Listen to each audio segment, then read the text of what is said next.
नमस्कार, डॉक्टर डिम्पल त्यागी चैनल में आपका स्वागत है। तो आज बेटा जी हम इस वीडियो में कुंवर नारायण द्वारा रचित कविता के बहाने कविता के महत्वपूर्ण प्रश्नोत्तर सीखेंगे। ये प्रश्नोत्तर इस कविता से जो संबंधित हैं वो बोर्ड के पेपर में बहुत काम आने वाले हैं, इस कविता से संबंधित। ठीक है बेटा जी, तो इनको ध्यान से सीखेंगे। लेकिन मैं बोल देती हूँ, अगर अभी तक आपने चैनल को सब्सक्राइब नहीं किया है तो सबसे पहले चैनल को सब्सक्राइब कर लें। तो चलिए पढ़ते हैं कि पहला प्रश्न इसमें बनता है कि कवि के अनुसार कविता की उड़ान क्या है जिसे चिड़िया नहीं जानती। कविता की उड़ान क्या है, यानी उड़ान की चर्चा करते हैं क्योंकि चिड़िया भी उड़ती है और कविता की भी उड़ान की बात की है।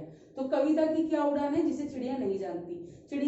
कविता की उड़ान है कि कविता लोगों की कल्पनाओं के साथ भावनाओं से जुड़कर बहुत ऊंची उड़ान भरती है, यानी चिरकाल तक वह पाठकों के मन में अपना रसास्वादन पैदा करती रहती है। लेकिन जो चिड़िया की उड़ान है वह सीमित अवधि के लिए है, वह उड़ती है और रुक जाती है, यानी थक कर बैठ जाती है। इसलिए कहा है कि कविता की उड़ान को चिड़िया नहीं जानती। ठीक है बेटा, फिर दूसरा प्रश्न है उड़ने और खिलने से कविता का क्या संबंध है। ठीक है बेटा जी, इस प्रश्न में दो शब्द आए हैं, एक उड़ना और एक दूसरा खिलना। अब उड़ने की चर्चा हमने कब की थी, जब चिड़िया की बात की थी, और खिलने की कब की थी, जब फूलों की बात की थी।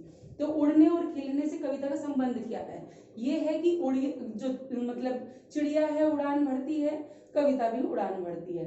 अब कविता की जो उड़ान है वह लोगों के मनों से है, यानी उनकी भावनाओं से है, उनकी कल्पनाओं से है। और खिलने से अभिप्राय क्या है कि लोगों को प्रसन्न करने से है, उन्हें आनंदित करने से है। तो इसलिए इसका संबंध बताया गया है, यानी लोगों की भावनाओं के साथ वह आगे बढ़ती है और पाठकों के मन को खुशी प्रदान करती है। इसलिए इन दोनों शब्दों का संबंध कविता से जोड़ा गया है। अब आगे तीसरा प्रश्न बनता है इसमें, बच्चों एवं कविता की समानता क्या है। अब देखो, उन दोनों को तो बोला था वो क्या जाने, यानी चिड़िया क्या जाने और फूल क्या जाने, लेकिन बच्चों एवं कविता की समानता, इन दोनों में समानता दिखाई गई है। तो समानता क्या है कि जिस प्रकार बच्चे खेल खेल में सभी को एक कर लेते हैं, यानी किसी का भी अंतर नहीं छोड़ते, भेदभाव खत्म कर देते हैं, उसी प्रकार कविता भी किसी का मन देखकर या किसी की शक्ल देखकर पाठक को आनंदित नहीं करती, बल्कि जो पढ़ता है उसी को वह प्रसन्नता प्रदान करती है। तो यानी बच्चे एवं कविता में यह समानता है। समझ आ गई बेटा जी कि जिस प्रकार बच्चे खेल खेल में आसपास की सारी चीजों को अपने में मिला लेते हैं या सबके मन के ईर्ष्या भाव को, भेदभाव को नष्ट कर देते हैं, उसी प्रकार कविता भी सभी के मनों को बराबर आनंदित करती है।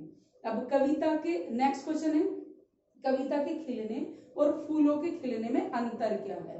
पहले भी आया है, फिर भी मैं आपको एक बार बता देती हूँ कि दोनों में अंतर क्या है। प्रश्न ये बनता है कि इन दोनों के खिलने में अंतर क्या है। खिलने में ये है कि जो फूल है वो सीमित अवधि के लिए खिलता है, लेकिन जो कविता है वो सीमित अवधि के लिए नहीं खिलती, बल्कि उसकी जो अवधि है वो असीमित है, यानी चिरकाल तक वह जीवित रहती है। और फूल कुछ समय के लिए खिलकर मुरझा जाता है, उसका अस्तित्व खत्म हो जाता है।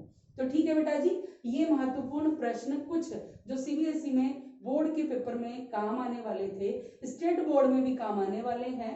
तो ये महत्वपूर्ण प्रश्न मैंने अभी आपको बताए, और अभी जो इसका आगे की बस्ती है कविता कुंवर नारायण की, आधी बस्ती है बात सीधी थी पर, वो मैं आपको नेक्स्ट वीडियो में बताऊंगी। धन्यवाद।